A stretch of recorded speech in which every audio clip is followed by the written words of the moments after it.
April 9, 2019, an Airbus A320 operated by Austrian Airlines had just been cleared to push back for departure. It was a routine flight to Vienna, Austria, from the biggest and the only international airport in Albania, the Tirana International Airport. Meanwhile, a tax collection and a cargo van were speeding down an active runway to intercept the departing jet. The pilot signaled the tug operator to push back the aircraft, and as he positions the tug to dispatch the jet, one of the vans blocks the tug and the other stops at the rear end of the aircraft. To the ground crew, it looked like they must have missed a shipment to load onto the aircraft, and therefore the van must have interrupted the pushback. However, the cargo van in question was not there to transfer cargo onto the aircraft. It was there to remove the cargo from the jet's cargo hold. And this cargo was not an ordinary shipment. There were actually multiple bags filled with millions of euros in hard cash. And the men inside the van only had 120 seconds to pull off the job.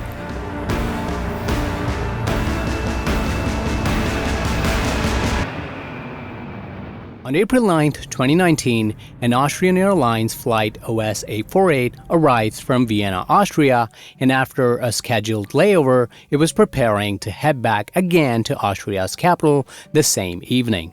And this Airbus had a strategically designated apron parking, because this flight was no ordinary flight. Along with passengers, it was regularly scheduled to carry millions of euros to Vienna. Just before the departure, a cash-in-transit van is cleared from a nearby high-security cargo zone. The van was carrying millions of euros along with other important bank clearance documents and sensitive foreign exchange papers. Despite the large size of the aircraft, only 3 ground workers were assigned to this flight to load the baggage, refuel, and service the aircraft. What was more surprising that the cash transfer van only had 2 operators, and astonishingly, none of them were armed to protect the high-value cargo. At the far end of the runway, a cargo van arrives at the airside emergency access gate. This gate was not any typical gate at the airport. It was specifically designed to give emergency vehicles like fire trucks, police, and ambulance a quick and direct access to the airfield in case of an emergency. A man dressed as a cargo company employee steps out of the vehicle and goes to the checkpoint cabin and presents the paper for an urgent shipment. The security at the gate verifies the papers and allows the vehicle to pass through. And the people inside the van were not any cargo company employees. They were led by a retired school teacher who was about to take control of Austrian Airlines Flight OS A48. But the question was how they easily got access to the airport by presenting forged papers, and more importantly, how they knew which of hundreds of flights out of the only international airport in Albania was carrying millions of euros worth of cargo. 6 months before the heist, 2 men meet at a local bar in Albania. One of them is Admir Murata, a seasoned criminal and an outlaw who has learned how to stay one step ahead of the law. And the other, named Recep Hadini, better known as Daha, from Kosovo, Murata's longtime partner with experience in logistics, surveillance, and operational planning. From the very beginning, their discussion is not about force. It's about managing risk. Daha suggests what many would consider the obvious option: a direct bank robbery, a fast armed entry, minimal time inside, and a quick escape before police units could seal off the area. But Murata dismisses the idea almost immediately, not only because he was a wanted fugitive, but because he had robbed banks before, and every time the risk is the same. He explains that modern banks are no longer isolated targets. Silent alarms, armed response teams, and real-time police coordination could turn a robbery into a siege within minutes. And escaping with millions in such scenarios is always challenging. And therefore, Murata proposes a different question altogether. Where is the money most exposed before it ever reaches the bank? He was searching for a scenario when it's not guarded and is definitely not behind reinforced walls. After a detailed discussion, he concludes that cash during a transit is the best time to ambush, because cash transport is designed for efficiency and not defense. Daha understands the logic immediately. Rather than planning an armed attack, Murat assigns him a task. He asks him to figure out a time when cash transit vehicles filled with cash are en route to banks and ATM machines. Over the following months, Daha conducts detailed reconnaissance.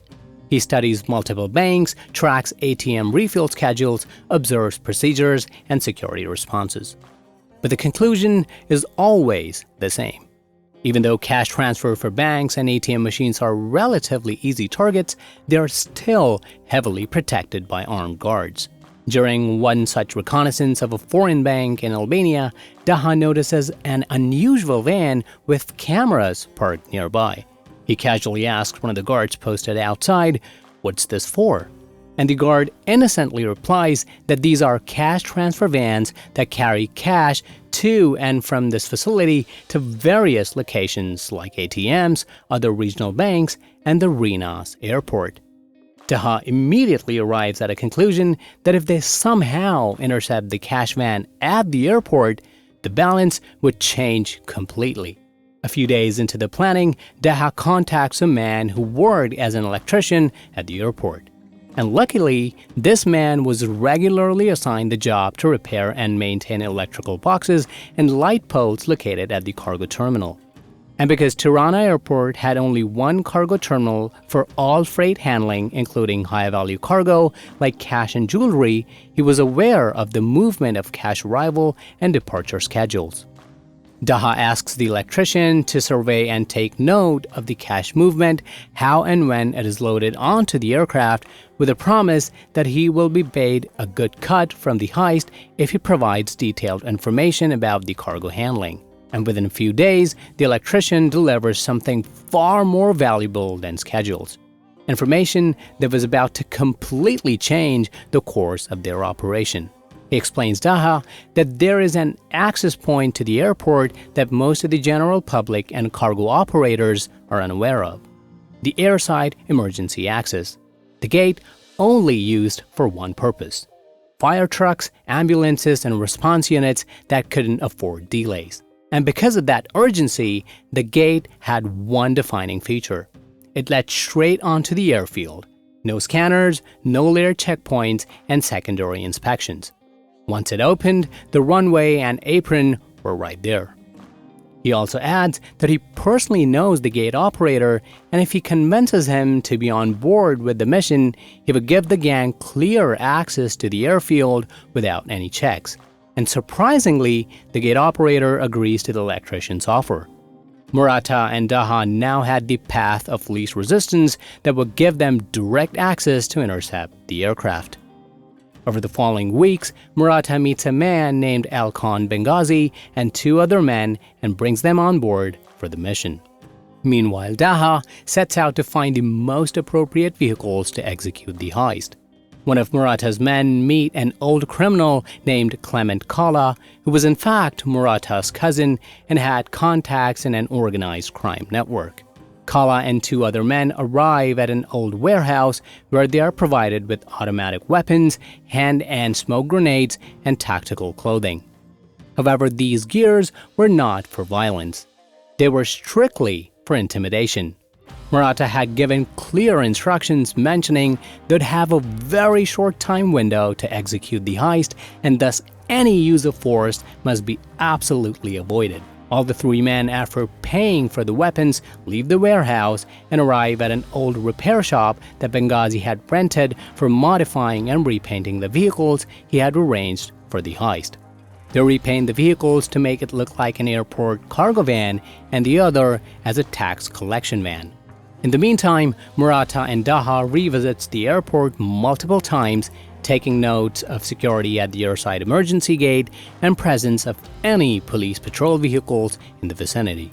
The gate operator, who was now on Murata's team, explains that there are weekly emergency drills where fire trucks and police units regularly practice emergency rescue missions, and many times these drills are unannounced.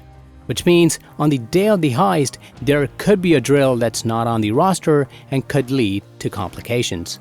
However, Murata replies with an explanation that they will coordinate this real time on the day of the heist, and in a risky situation, they will abort the mission if they are outside the gate and reattempt it on the next day. By the end of March 2019, Murata and his team had everything they needed to rob the biggest airport of Albania. April 9, 2019, Vienna. An Austrian Airlines Airbus A320 prepares for its scheduled departure to Tirana International Airport in Albania. A routine flight that is bound to arrive back in Vienna with hundreds of passengers and millions of euros to be processed in the capital. Meanwhile, at Tirana, the airside emergency gate operator arrives for his morning shift, and the first thing he checks is the shift roster, specifically defined if there were any pre-scheduled emergency drills that could hinder their mission.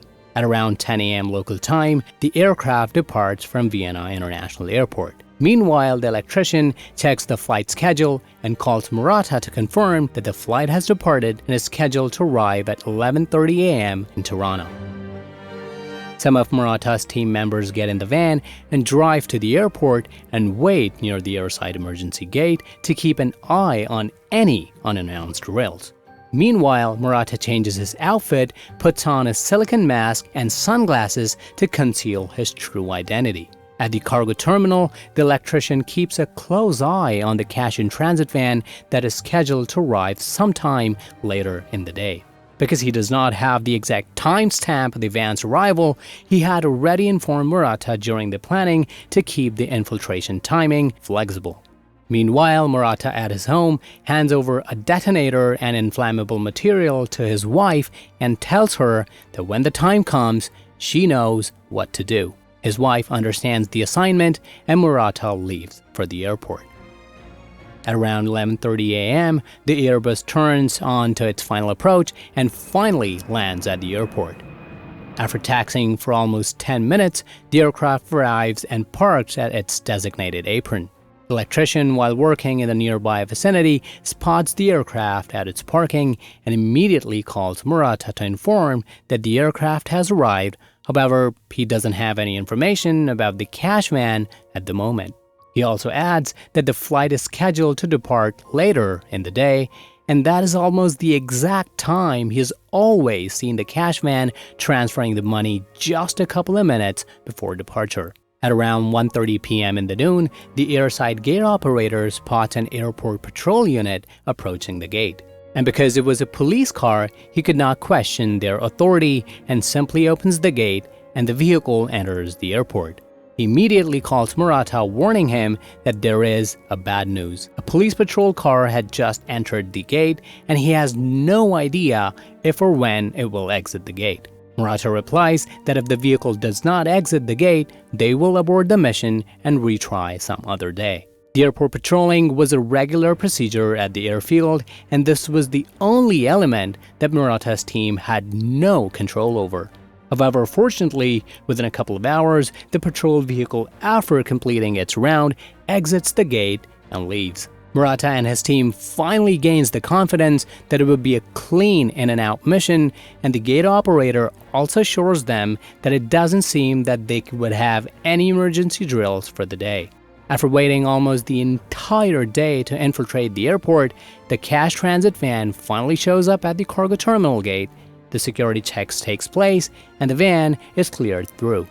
The electrician, while on his work, spots the van near the cargo terminal and immediately calls Murata's team to prepare for the mission. Murata calls the gate operator and tells him that within half an hour, they will start approaching the gate to enter the airfield. At the apron, 3 ground workers approach the aircraft and start servicing and refueling while the passengers board the plane.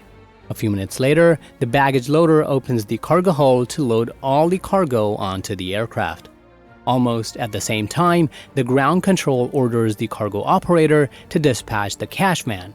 The van immediately starts moving towards the aircraft to transfer almost 10 million euros. At the airside gate, the 2 vans disguised as cargo and a tax collection van arrive.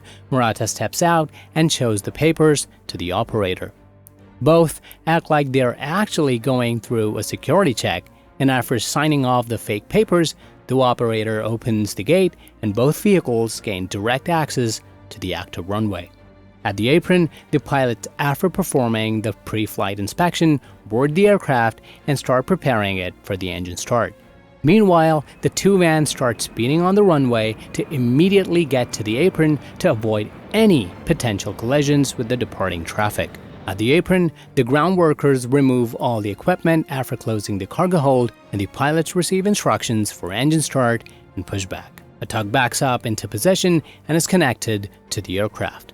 The engines spool up, the pilots release the brake, and as the tug is about to push back the aircraft, the two vans arrive at the apron just in time and block the tug from moving, while the other is parked at the rear end of the aircraft.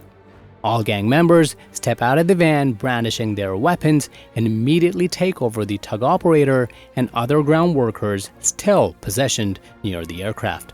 Admiral Murata forces the baggage loader to open the cargo hold and asks him to remove the cash bags as quickly as possible. Meanwhile, other members position around the aircraft on the lookout for any incoming forces.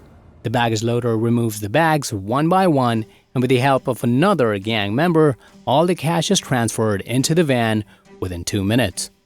All the members get inside the vans and quickly peel away from the tarmac. A large Airbus A320 that was routinely back on its way to Vienna just got robbed within 120 seconds without firing a single shot. But this was just the start of one of the most dramatic events that were about to unfold in the minutes to follow. As the robbers leave, the pilots, overwhelmed by what they had just witnessed, immediately shut down the engines and declared an emergency. The first responders are dispatched towards the aircraft, and all the arrivals and departures are temporarily suspended. As the two vans rushed towards the airside gate, they passed two fire truck units going in the opposite direction. At the gate, as a police patrol car was about to enter, its movement is blocked by the oncoming robbers' van. And the only way for Admir's team to escape the airport was to ram into the police patrol. And that's what they went for. One of the van rams into the police car, making enough space for both the vehicles to flee the area. However, this action made it very obvious that these vehicles were no cargo or any airport vehicles and had something to do with the declared emergency. Within seconds, a police pursuit was underway. The police alerted multiple vehicles in the vicinity regarding possible suspects, and a police helicopter was also dispatched to hunt down the robbers. Somewhere near the off-roads outside the airport, another police patrol catches up with the vans from the opposite direction. Now the robbers were surrounded from both sides. Within minutes, the police helicopter managed to track the suspected vehicles, and now they had nowhere to go. Admir and his team realized they only have two options: either surrender or fight their way out of the area. After contemplating multiple scenarios, they decided to fight back. The gang members disembarked from the van and opened fire on police cars. The cops fired back. This gave one van enough window to flee the area. However, Admir got hit and he was fatally injured. During all this chaos, the second van also managed to buy some time and flee the area. Both the vehicles are tracked by the helicopter for a while, however, they managed to vanish in the nearby dense terrain. The dust finally settled. The mastermind, Admiral Murata, was gone, but the remaining gang members, along with around 10 million euros, were still at large. And now it was up to the Albanian authorities to bring the gang to justice. A few days after robbers' escape, the police were able to find burned and abandoned vans they used for the heist. As instructed by Admir, his wife was responsible for setting the heist vehicles on fire, and that's what she did. However, not all evidence was destroyed. The forensics team picked up multiple prints and DNA profiles from the vehicle, matched it to their database, and found it connected to Alcon Benghazi's profile, the man who modified and repainted the vehicles. And within a week, Benghazi was arrested. Through intense scrutiny, Benghazi finally gave in and disclosed all the names of the people involved in the heist. However, he mentioned he did not personally know if anyone from inside the airport was involved in staging the robbery.